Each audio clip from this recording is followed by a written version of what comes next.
آئیے سب سے پہلے بار کا رسالت ماں پہ درود پاک ہدیہ پیش کریں.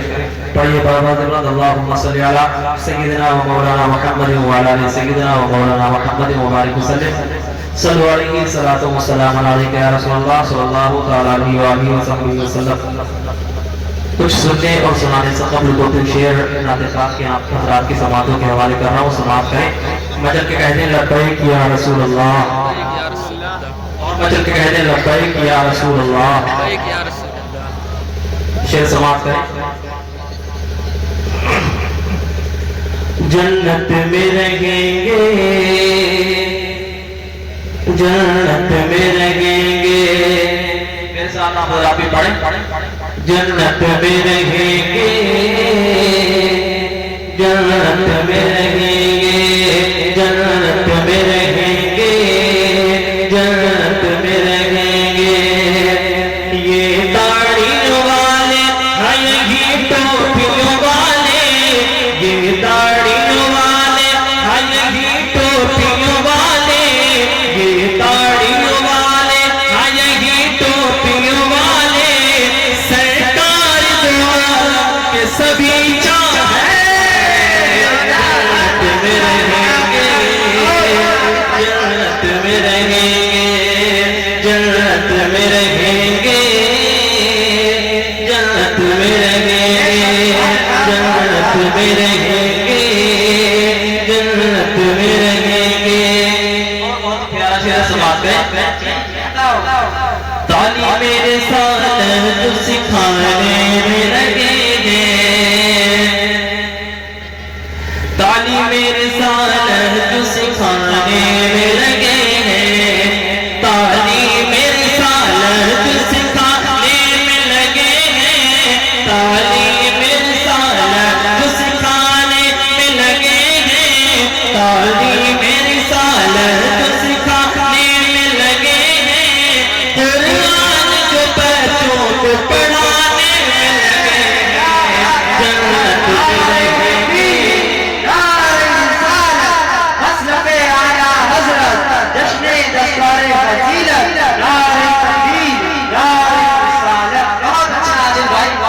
جنت میں رہیں گے, جنت میں رہیں گے, جنت میں رہیں گے, جنت میں رہیں گے.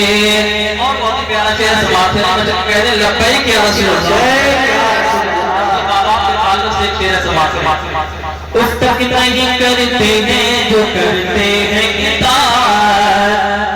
مجھے کہتے ہیں یا رسول اللہ.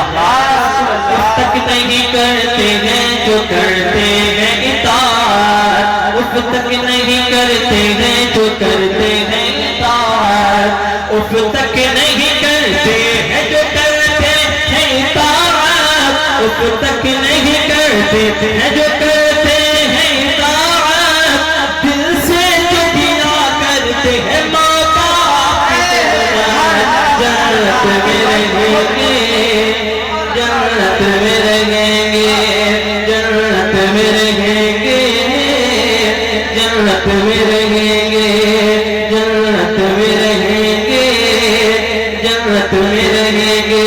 اور آخری شعر سماعت کریں. دیتے ہیں جو اذان مؤذن سنبھال کر, دیتے ہیں جو اذان مؤذن سنبھال کر, دیتے ہیں جو اذان مؤذن سنبھال کر, دیتے ہیں جو اذان مؤذن سنبھال کر, دیتے ہیں جو اذان مؤذن سنبھال کر. تم دیکھ لو وہ ساتھ میں حضرت بلال کے, جنت میں رہیں گے, جنت میں رہیں گے, جنت میں رہیں گے, جنت میں رہیں گے. بس 6 یا 7 منٹ میں آپ وہ باتیں پہنچانے کی کوشش کروں گا جو دور حاضر کے تعلق سے ہمارے معاشرے کے اندر آ چکی ہیں. ایک مرتبہ حضور برکت کی درود پاک اور پڑھ لیجیے. اللہم صلی سیدنا و مولانا محمد و علی سیدنا و مولانا محمد و بارک وسلم. صلو علیہ صلاۃ و سلام علیک یا رسول اللہ صلی اللہ تعالی علیہ وسلم. میں نے خطبے میں اس حدیث پاک کی تلاوت کی، سب سے پہلے اس کا ترجمہ سماعت کرنا انشاءاللہ العزیز، اسی کے تعلق سے آپ حضرات تک کچھ باتیں پہنچانے کی کوشش کروں گا۔ طلب العلم فریضۃ علی کل مسلم، میرے آقا صلی اللہ علیہ وسلم فرماتے ہیں علم دین سیکھنا ہر مسلمان مرد و عورت پر فرض ہے۔ حضرات محترم، لیکن افسوس یہ ہوتا ہے، میں ڈائریکٹ اپنی بات کو جو ہے یہیں سے شروع کر رہا ہوں کیونکہ وقت کم ہے اور پڑھنے والوں کی فہرست طویل ہے۔ حضرات محترم، افسوس اس بات پر ہوتا ہے کہ قوم مسلم میں زیادہ تر یہ دیکھا جاتا ہے کہ لوگ علم دین سے دور ہوتے چلے جا رہے ہیں۔ اپنے بچوں کو علم دین سکھانا ہے لوگ نہیں چاہتے۔ وجہ کیا ہے اس کی؟ لوگ یہ چاہتے ہیں کہ اگر ہمارا بچہ حافظ قرآن بن جائے گا یا عالم دین بن جائے گا تو کہیں مسجد میں امامت کرنے لگ جائے گا۔ لیکن میرا کہنے کا مقصد یہ ہے، ہم نے صرف اور صرف یہ دیکھ لیا کہ ہمارا بچہ اگر حافظ بنے گا یا عالم دین بنے گا تو مسجد میں امامت کرے گا، 5,000 یا 6,000 تنخواہ ملے گی۔ لیکن اس کو دیکھ کر کے ہم نے کیا کیا کہ اپنے بچوں کو ماسٹر بنایا، اپنے بچوں کو انجینئر بنایا، اپنے بچوں کو وکیل بنایا۔ لیکن حضرات محترم، ہماری جماعت میں ان سارے لوگوں کی بھی ضرورت ہے، لیکن حضرات محترم ضرورت یہ ہے کہ جب ہمارے بچوں کے اندر علم دین ہوگا اور وہ وکیل بنے گا تو وہ شریعت مطہرہ پر چلتا ہوا نظر آئے گا۔ اگر ہمارے بچے کے اندر اگر علم دین ہوگا تو وہ سمجھتا ہوا نظر آئے گا کہ حرام نہیں کرنا چاہیے بلکہ حلال کام کرنا چاہیے۔ اور جب کہ انسان جب علم دین سیکھ جائے گا تو علامہ اقبال کا شعر کہتا ہوا نظر آئے گا کہ محمد سے بکا تو نے تو ہم تیرے ہیں، یہ جہاں چیز ہے کیا لے ہو نعرہ تکبیر، نعرہ رسالت، جشن دستار فضیلت، نعرہ تکبیر۔ اور حضور تعالی شریعہ کی زبان میں کہتا ہوا نظر آئے گا، زندگی یہ نہیں ہے کسی کے لیے، زندگی ہے نبی کی، نبی کے لیے۔ تو پیارے اپنے بچوں کو علم دین سکھائیے، اس لیے کہ آج قوم مسلم میں یہ بھی دیکھا جاتا ہے کہ اگر ہم نے اپنے بچے کو ماسٹر بنا دیا یا انجینئر بنا دیا تو ماں باپ کو دیکھا جاتا ہے کہ ماں باپ اپنی اولاد کے سامنے اپنے سر کو خم کرتے ہوئے نظر آیا کرتے ہیں، اپنے سر کو جھکاتے ہوئے نظر آیا کرتے ہیں، اس لیے کہ بچہ ماسٹر بن گیا ہے، اس کی تنخواہ 60,000 ہے۔ اب اگر بچے سے کوئی بات کہی جائے گی تو بچہ الٹا اس کا جواب دیتا ہوا نظر آئے گا۔ لیکن حضرات محترم، اگر کسی بچے کو تم نے عالم دین بنا دیا، حافظ قرآن بنا دیا تو وہ بچہ اب ماں باپ کے سامنے اپنے سر کو خم کرتا ہوا نظر آئے گا، سبحان اللہ، سبحان اللہ، آرام سے بات کرتا ہوا نظر آئے گا۔ پیارو، سب سے پہلی چیز یہ ہے اس حدیث پاک سے سمجھنا چاہیے کہ میرے نبی نے کیا فرمایا، علم دین سیکھنا مسلمان مرد و عورت پر فرض ہے۔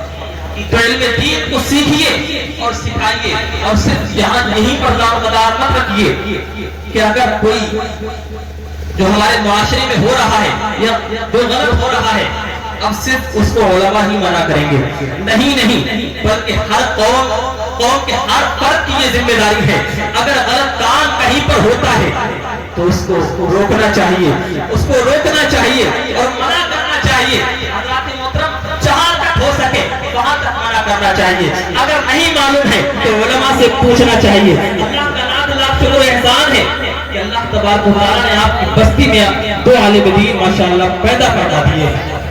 حضرات، اب کہیں جانے کی ضرورت نہیں ہے، اگر کوئی مسئلہ آپ کو پیش آئے تو باہر کہیں نہ جائیں بلکہ انہی عالم دین کے پاس آئیے اور اپنے مسئلے کو حل کر لیجئے۔ تو میرا کہنے کا مقصد یہی تھا کہ اپنے آپ کو علم دین سے جو ہے آراستہ کیجئے، علم دین سیکھیے، اپنے بچوں کو علم دین سکھائیے، اس لیے کہ جب بچہ علم دین سیکھ جاتا ہے تو وہ یہ سمجھ جاتا ہے کہ ماں باپ کا مرتبہ کیا ہے، ماں باپ کا مقام کیا ہے، ماں باپ سے